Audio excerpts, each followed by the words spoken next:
a senior contributor at Forbes and host of the Share a Voice podcast. And I'm so excited to talk retail and retail tips and welcome these brilliant panelists.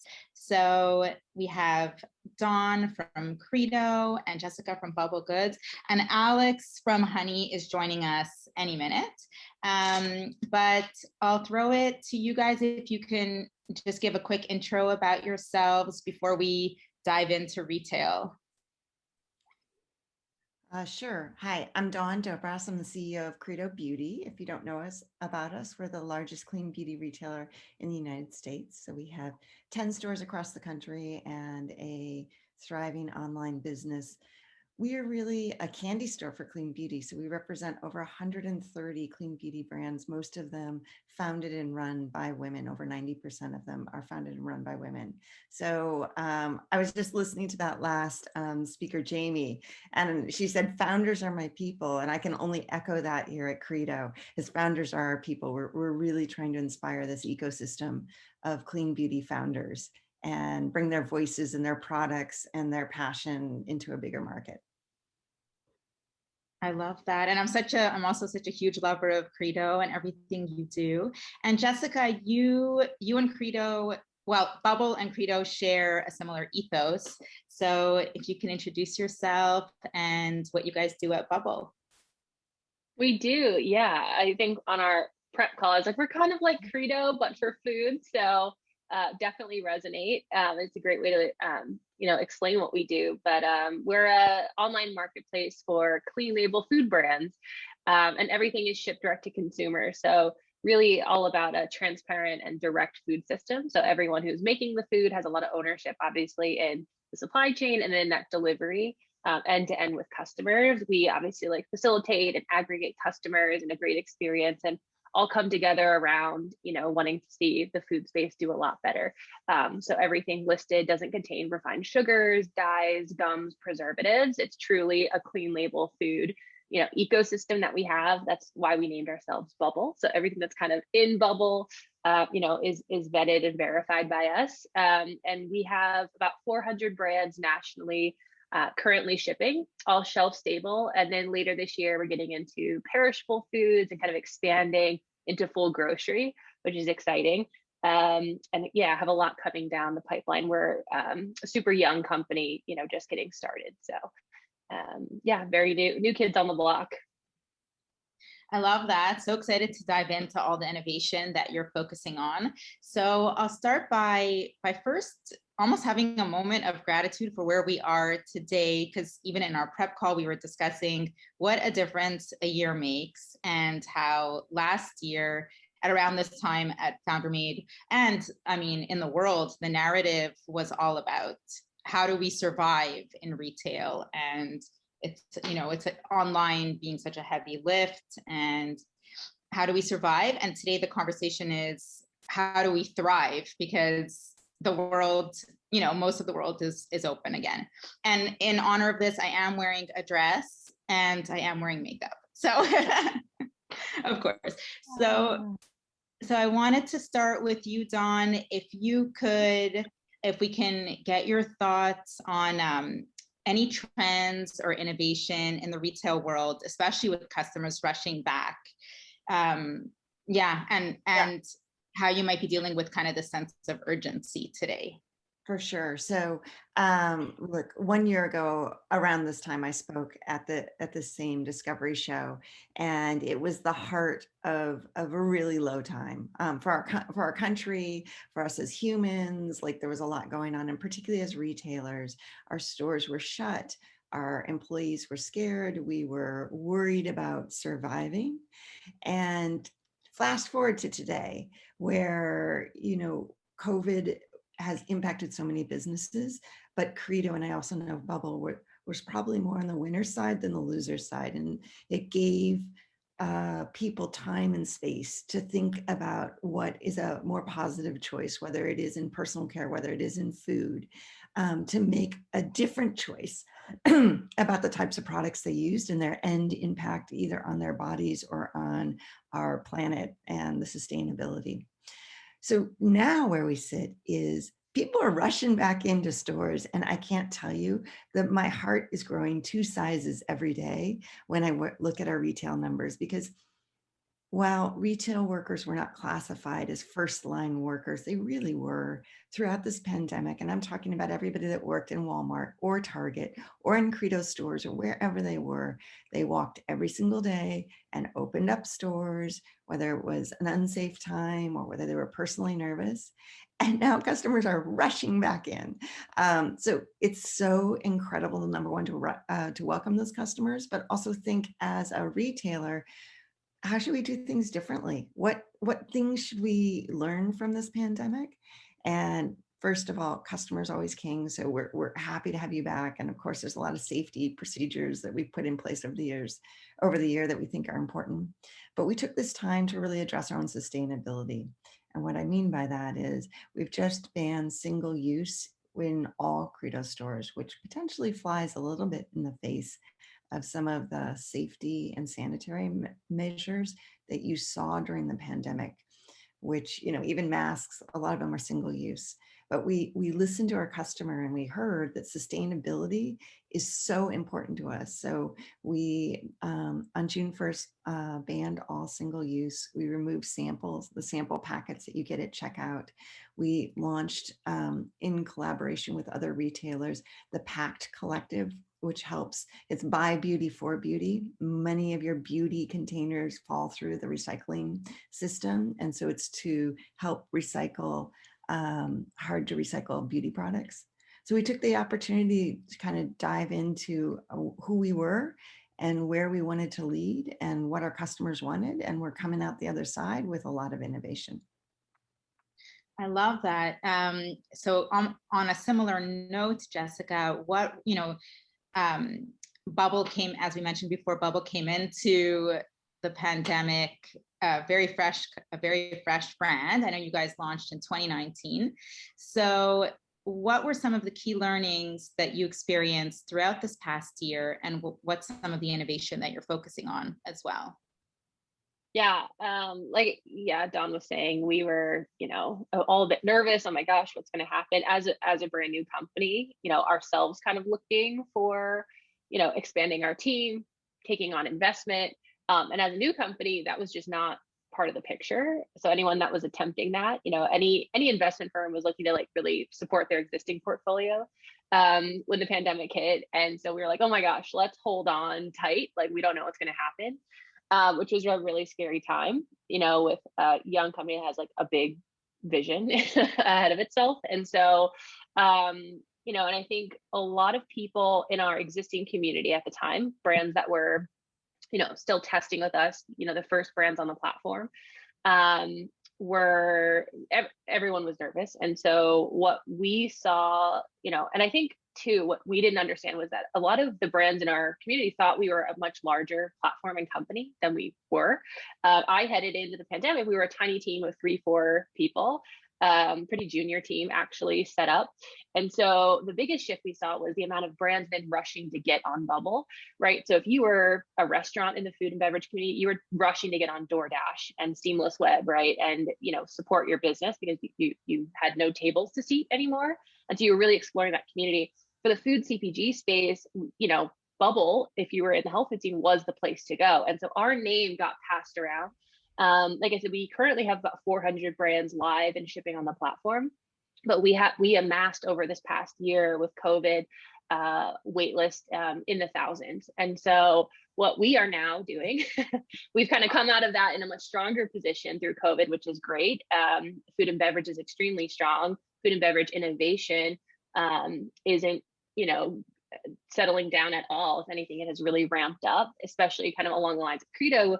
Anything in better for you, the consumer today is a lot more educated, especially through COVID, really is paying more attention into, what goes on or in their body. And so, for products that we have, it's more paramount for them to be investing in their health. And so we now are a team of 6 and are definitely leveling up what, to be expected like on our platform. So the kind of biggest innovation that we are driving on our side is self-serve platform for brands to get on Bubble. So we're actually actively beta testing that with 30 brands from our waitlist right now as we speak. So actively kind of watching, any mistakes they're making, but we're opening that up. So very much like if you want to host an apartment or house on Airbnb, you can sign up, get approved, get your products, synced up into the system. We have that being put up as we speak. And then kind of what we have next going on with Bubble is a huge focus on the consumer side. So kind of simultaneously as we lift off with brands joining the platform, converting that wait list, really serving brands. We are investing a lot on the consumer side of the platform. So a huge focus on discovery, that repeat purchase, and then really our long-term vision, which was to support full grocery, will be coming along the line as well. That's so exciting. And I love, I'm loving the synergy between both of your missions. Good pick, Founder Made. No, like it's awesome. It's so interesting to dive into the retail trends as well, because what a shift obviously in consumer behavior and demand. So Dawn, if you can speak to, I know you both have seen obviously product demand shift. So I'd love to hear from both of you about what consumers are looking for now. Well, it's been really interesting. And what I will say is when the pandemic first started, I think the biggest surprise to us is that deodorant stopped selling in our stores. And we were like, ooh, that's a little scary. But deodorant is selling now again. When you look at the industry at large, and I'm talking about conventional beauty, makeup really took a nosedive over the last year, and self-care, skin care, really we started to practice a lot more self-care, whether that was in skincare or body. And so those were big trends over the last year for conventional. Interestingly enough, in clean, makeup has been on fire the whole time. And a lot of that is due to the innovation and rock star brands that have been innovating regardless of the beauty trends out there, and bringing better products to market. So we launched a bunch of new makeup brands this year, and they just were really spectacular. So makeup trend on a macro level is going crazy right now. If you haven't tried Westman Atelier, that is a new brand that's super hot on our site. Another really cool brand is called Common Air. It was part of our BIPOC mentorship program, which is a vitamin C single dose in a recyclable or in a sustainable package. So we just saw a ton of innovation, and we're seeing that really being picked up by the market. But everybody's kind of going back to the bold lip. And what I would also say is makeup with skincare benefits is another kind of trending segment that you would see out there. Oh, I love that. That's such a great term, makeup with skincare benefits, like the moisturizer with SPF. Yeah, it's so true. We actually even took, throughout the year, we launched private label. So we did private label partnership with Venus Williams, which was a sun care line. It also was really strong for our melanin-based skin tones, as well as all skin tones. And we launched our own private label called Exa, which is a makeup brand. And if you haven't tried it, it's a really fun skincare benefits and foundation line. So it was a time where there was just a ton of innovation, and people were looking for new stuff and willing to try it in a way that we hadn't seen in the past. I love that. I don't know, what are the food trends? What are the food trends? We go from alcohol and comfort. Food trends. Yeah, what are the food trends? Well, I guess, when COVID hit, we were very heavy in terms of like the inventory offered. Like I said, we kind of headed into COVID with like our MVP kind of system and platform of Bubble. And, so when we had like this drastic shift of consumers hit at the same time, like brands were trying to get on our platform with like zero ad budget going on. We saw a huge shift to pantry goods. So things like dried beans, everyone was like stocking up on that kind of item, which we never really sold that much of. And so all of a sudden we were like, oh my gosh, we need breads and baked goods. A company that came out of that, which is selling on Bubble. One of my favorites is called the Pagel, which is a paleo bagel, right? Because people weren't commuting anymore. They were looking for like at-home cafe situations, coffee pods. We have these great recyclable Nespresso type pods, Nespresso compatible pods called Woken. Things like that really started to spike, which we weren't selling that much of. And then shift to today, we've seen a huge uptick on the go already coming. So, bars are selling again, individually snack packed items. We have a ton of popcorns that have different like nutritional yeast or things that are, vegan forward. Or plant-based. So that's really starting to spike. The other in terms of like lifestyle, because on Bubble, we're all about quality and a clean food system, but you can very much filter by whatever lifestyle you're living, whether that's keto or vegan or just plant-based.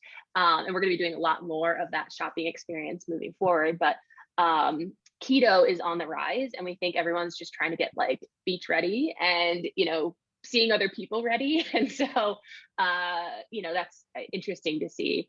People kind of filtering a lot more for, low carb, keto, kind of all of that stuff. So, it's been a major shift in terms of innovation. I think we saw a ton of spike with our name getting passed around with that signups and that wait list that accrued for us. Because the big retailers this past year were just doubling down on supply and big food. There's also a shift with traditional grocery to the old staples. So I'm sure if like you're in food and CPG, you kind of heard the stats of like Oreos, Campbell's Soup, like these old school brands had a huge uptick because people wanted some of that comfort.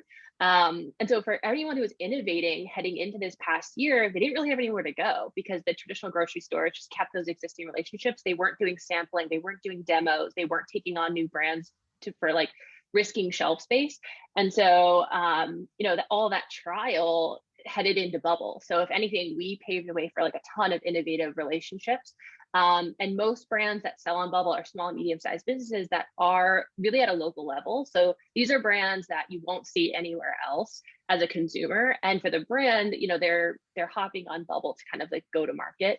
So we definitely are, I would say, like, if not the platform for innovative foods, like one of the most, to kind of find that as a consumer. So it's exciting if you're into health food to explore, and for these brands, like really have a home that, makes sense with what they're trying to do in food innovation. Yeah. I love that, Jessica. So Alex, welcome. So Alex is here from Honey. I think he just had some tech issues. Hi guys, apologies. So happy that you're here. If you could give us your intro, what you're working on at Honey, and some of the digital trends that you've seen over the last year. Yeah, absolutely, guys. Again, apologies for the delay on my side. So I'm Alex George, and I look after content and event strategy for Honey, which is a PayPal company. And we've been looking at this really closely because our primary goal is to help brands figure out ways to engage with customers online in an e-commerce capacity.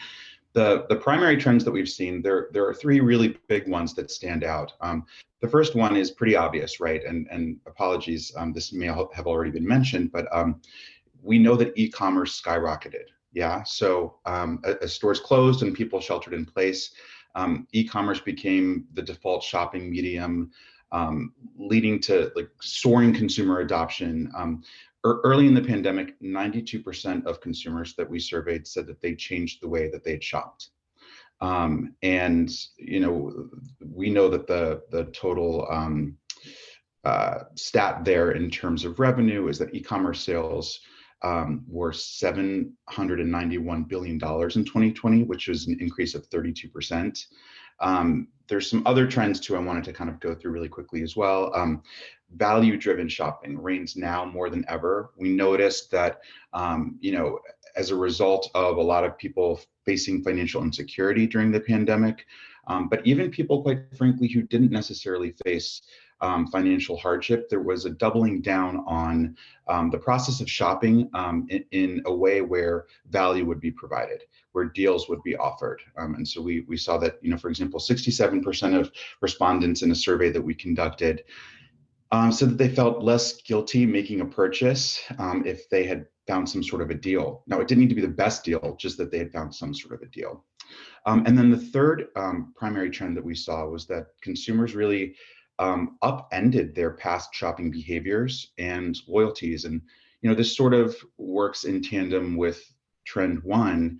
But it's interesting, in a Ketchum survey that we took a look at, 45% of respondents reported that they changed at least one brand preference during the pandemic, and a majority expected those brand preferences to change permanently. So even after quarantine is over, and as we see now, the world in some areas of the world at least is opening back up, those are new forged kind of relationships that consumers have with new brands.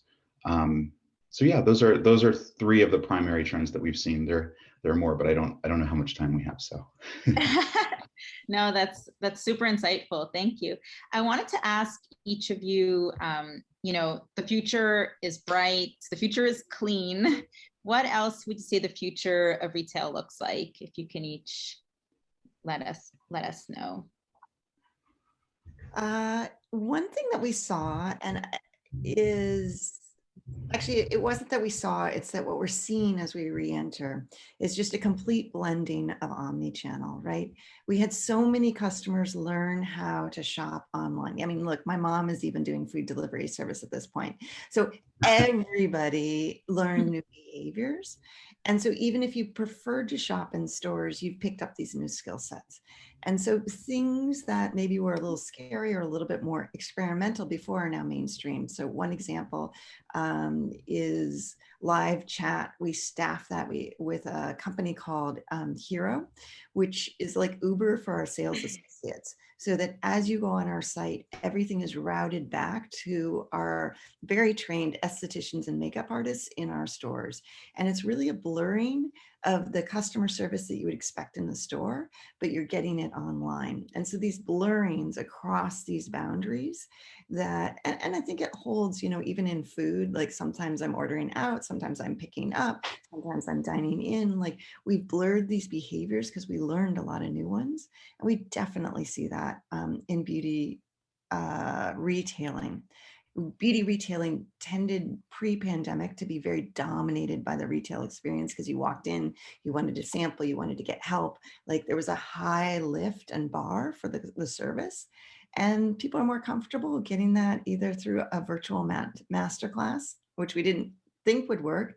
But when you see 100 people rubbing their faces and washing it together because they're doing a skincare masterclass, you realize, wow, anything's possible. I love that. That's like, I didn't think it would work, but we signed on, and then there were like over 100 people across the country with no makeup on, strangers, like, oh, this is my eye wrinkle. I was like, oh my God, this totally is awesome. So now we have lots of people doing master classes in a way that we never even considered. So this blurring of space, I think, holds across all of these channels. I love that. Jessica and Alex, if you can each just give us a quick, what future of retail looks like, even in the short term.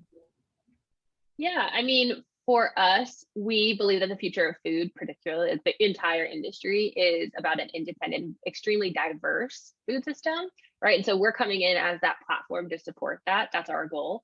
And so, I think, Dawn mentioned a ton of her brands that Credo houses are female founded, same with food. Big Food in particular has less than 30% of females running those companies, much less founded. And at Bubble, over 57% of brands on Bubble are female founded. We also took the 15% pledge as a retailer last year to aim to stocking our shelves with 50% Black founded brands, and have really supported a lot of our community along that way, and want those voices to be leading the charge within food. So that's a really big part of our mission, is supporting these independent brands, and how do we get them in front of consumers? That's kind of what we ask ourselves all day, every day, and do do the best job at that. So that's something we're kind of pushing. And then that said, just with food channels in particular, how do we address perishable foods and food systems with the technology that's on hand today for these companies? And so we're kind of always pushing the boundaries and innovating there, and kind of have a lot more that I can't really speak of today coming down the pipeline. So, that's, yeah, I guess in short, what we're seeing and doing right now. And Alex, yeah, go ahead. You each can have your own individual breakthrough sessions, but I would echo a lot of what Don was saying in terms of the blurring of the lines between omnichannel and specifically leveraging technologies that perhaps already existed but weren't being used in a sort of majority dominant way. For example, QSR codes. And just the idea of physical storefronts becoming places more of discovery and experience rather than just transactional. And we've seen across a number of our different partners, because of issues with the supply chain during the quarantine, it's sort of put a spotlight, quite frankly, on where things were made, how things were made, what's ethically sourced, what's not ethically sourced. So what we're hearing from a lot of our merchant partners is that they'll be taking a hard look moving forward at where and how their products are being sourced, from inception to delivery to customer.